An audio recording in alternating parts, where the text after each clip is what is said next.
और इस वक्त की एक सबसे बड़ी खबर आपको बताते हैं, जहां ज्ञानवापी मामले में तहखाने में व्यास जी की पूजा पर रोक लगाने से सुप्रीम कोर्ट ने दरअसल इनकार कर दिया है। और ऐसी याचिकाएं पहले हाई कोर्ट में भी डाली गई थी, इलाहाबाद हाई कोर्ट की तरफ से भी इनकार किया गया था और अब सुप्रीम कोर्ट ने भी रोक लगाने से इनकार कर दिया है। यानी कि ज्ञानवापी के व्यास जी तहखाने में पूजा जारी रहेगी। मुस्लिम पक्ष की रोक की जो मांग थी उसे खारिज कर दिया गया है कोर्ट के द्वारा और अब यहाँ पर पूजा होती रहेगी, ये बताया जा रहा है। और हमारे साथ हमारी सहयोगी सुजाता जुड़ रही है। सुजाता, क्या कुछ कहा है कोर्ट ने, जरा विस्तार से दर्शकों को बताएं। सलोनी और मीनाक्षी, बता दें आपको कि सुप्रीम कोर्ट ने यथास्थिति बनाए रखने का आदेश दिया है। मुस्लिम पक्ष ने जो मांग की थी कि जो इलाहाबाद हाई कोर्ट का फैसला है उस पर रोक लगा दी जाए और पूजा को बंद कराया जाए, तो सुप्रीम कोर्ट ने ऐसा करने से इनकार कर दिया है। हालांकि हिंदू पक्ष को नोटिस जरूर जारी किया गया है उनका जवाब लेने के लिए।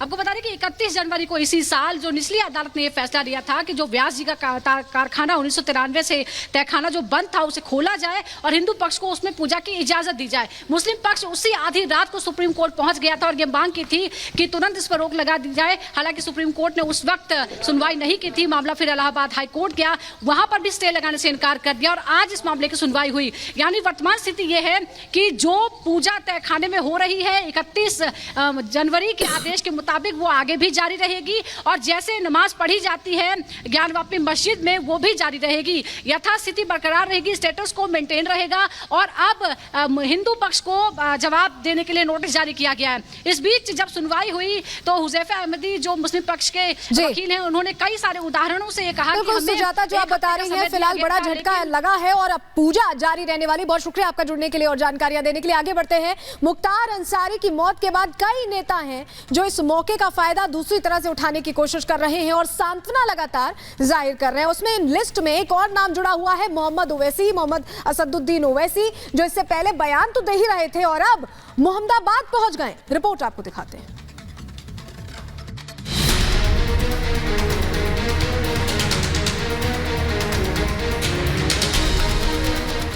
माफिया मुख्तार से ओवैसी की हमदर्दी। सियासत ने डाला गुनाहों पर पर्दा, सत्ता का सवाल, मौत पर बवाल।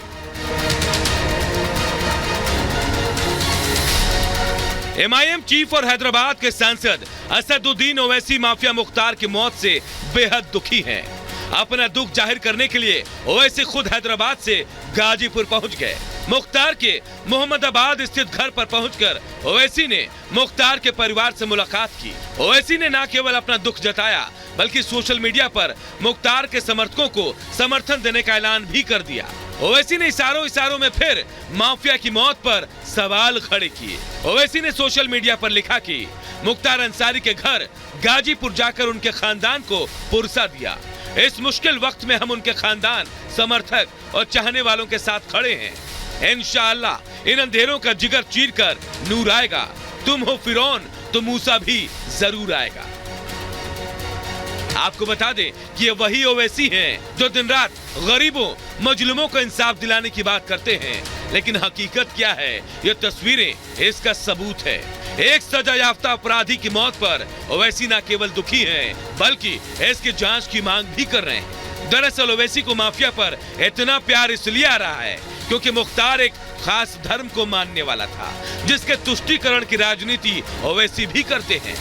इसीलिए न केवल ओवैसी को मुख्तार की मौत का गम है बल्कि उसकी करतूतों को भी नजरअंदाज कर दिया जा रहा है। आपको मुख्तार के गुनाहों की फहरिस्त एक बार फिर याद दिलाते हैं। 63 साल के मुख्तार पर करीब 65 मुकदमे दर्ज हैं। साल 2005 से जेल में बंद था माफिया मुख्तार। जेल के अंदर से ही गैंग चलाता था मुख्तार अंसारी। मुख्तार पर MLA कृष्णानंद राय की हत्या का आरोप है। कृष्णानंद राय के साथ 7 लोगों को गोलियों से भून दिया गया था। मुख्तार गैंग के 297 बदमाशों के खिलाफ 161 मुकदमे दर्ज हैं। मुख्तार को 2 बार उम्र कैद की सजा हो चुकी है। पिछले 1.5 साल में उसे 8 मामलों में सजा मिल चुकी है। यूपी के पूर्व मंत्री और विवादित बयानों के लिए मशहूर स्वामी प्रसाद मौर्य भी मुख्तार के दर पर अपना शीश नवाने के लिए पहुंच गए। स्वामी को भी मुख्तार की मौत पर शक है। आपको बता दें कि स्वामी की पुरानी पार्टी BSP से मुख्तार ने अपना सियासी करियर शुरू किया था। मुख्तार को पहली बार बीएसपी ने टिकट देकर मऊ से विधायक बनाया था। मुख्तार के साथ ही स्वामी प्रसाद भी बीएसपी के विधायक चुने गए थे, जबकि मुख्तार की छवि उस समय भी एक अपराधी और दागी की थी। मतलब स्वामी को भी वोट बैंक के लिए अपराधियों से कोई परहेज नहीं है। अपराधी है या नहीं है, ये फैसला न्यायपालिका को करना होता है। न्यायपालिका दंड भी सुनिश्चित करती है, किसे क्या दंड दिया जाना है। लेकिन आज न्यायपालिका को भी दरकिनार कर जिस तरीके से उत्तर प्रदेश की सरकार अराजकता के रास्ते पर आगे बढ़ रही है, सरकारी तंत्र के दबाव में उनको फिट घोषित करके जबरियन जेल भेजा गया। वो साजिश के तहत सरकार उस पर काम कर रही थी और अंत में वही हुआ जो आशंका जाहिर की गई है। एक तरफ माफिया की मौत पर मातम मनाने वाले सेकुलर नेता हैं, तो दूसरी तरफ ऐसे परिवार भी हैं जो उनकी मौत को कुदरत का इंसाफ बता रहे हैं।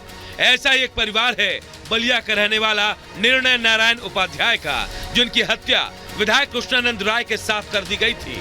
उपाध्याय कृष्णानंद राय के सुरक्षा गार्ड थे, जिन्हें हत्यारों ने गोलियों से छलनी कर दिया था। उपाध्याय की पत्नी ने मंदिर में पूजा अर्चना कर कहा कि अब जाकर उन्हें इंसाफ मिला।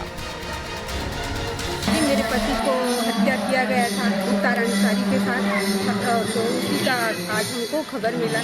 मैं बहुत खुश थी, तो उसकी वजह से हम आकर यहाँ दीप जलाए और मिठाइयाँ सभी लोग को खिला रहे हैं। दरअसल देश की सेकुलर राजनीति के लिए अल्पसंख्यक वोटों का काफी महत्व है, जिसके लिए हर दल परेशान है। माफिया मुख्तार भी अल्पसंख्यक समाज से आता था। मुख्तार के जनाजे में हजारों की भीड़ जमा थी। मुख्तार के बहाने सेकुलर वोट बैंक पर नजर है, इसीलिए अपराधी की मौत पर सेकुलर नेताओं को शक है। मुख्तार के आतंक से पीड़ितों के दर्द की अनदेखी की जा रही है। माफिया मुख्तार का आतंक मिट्टी में मिल गया, लेकिन उस मिट्टी पर वोटों की खेती करने वाले नेताओं को ना तो शर्म आ रही है, ना ही नैतिकता। इसीलिए देश का हर तथाकथित सेकुलर नेता मुख्तार की मौत पर दुखी है। Bureau report, Republic Bharat.